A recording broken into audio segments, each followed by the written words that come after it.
तन्त्री प्रकर्ष मधुरस्वनया विपञ्च्या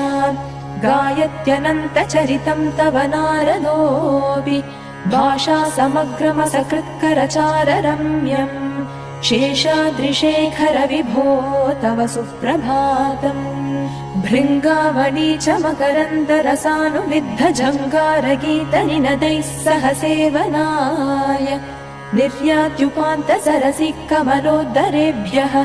शेषाद्रिशेखर विभो तव सुप्रभातम् योषा गणेन वरदग्निविमथ्यमाने घोषालयेषु दधिमन्तनतीव्रघोषाः रोषात्कलिं विदधते ककुभश्च कुम्भाः शेषाद्रिशेखर विभो